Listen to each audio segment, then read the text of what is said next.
নেইমারের মুক্তজোড়া হাসিতেই বুঁদ হয়ে তার প্রেমে পড়েনি এমন মানুষ ফুটবল বিশ্বে নেহাতেই কম। কিন্তু সেই মুক্তজোড়ার হাসির আড়ালেই যে লুকিয়ে থাকে এক দুঃখগাথা। তিনি হাসেন যেমন, তিনি কাঁদেনও।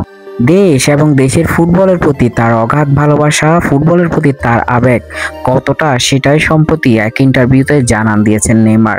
সম্প্রতি তার এমন একটা উক্তি যেটি নিয়ে তোলপাড় ফুটবল বিশ্বে, যেখানে এই ফুটবল জাদুকর বলেন, আমরা যখন বিশ্বকাপ থেকে বিদায় নিয়ে বাড়ি ফিরলাম তখন আমার পরিবারের সকল সদস্য আমার সামনে চুপ করে বসেছিল।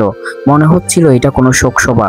আপনি জানেন, মনে হচ্ছিল এটা আমার মৃত্যুর শোকসভা। নেইমারের একমাত্র গোলে ক্রোয়েশিয়ার বিপক্ষে যখন জয়ের দেখা পাচ্ছিল বিশ্বকাপে ব্রাজিল, ঠিক তার কয়েক মিনিট আগেই অঘটন ঘটে। ক্রোয়েশিয়া 1-1 গোলে এগিয়ে যায়, সাথে সাথেই ট্রাইব্রেকারে গড়ায় ম্যাচ। সেই ম্যাচে আর জিততে পারেনি নেইমাররা। অবশেষে হার নিয়ে মাঠ ছাড়ে এবং বিশ্বকাপ থেকে বিদায় নেয় তারা। সেই বিদায়কে নিজের মৃত্যুর সাথে এবার তুলনা করছেন ব্রাজিলিয়ান এই প্লেমেকার।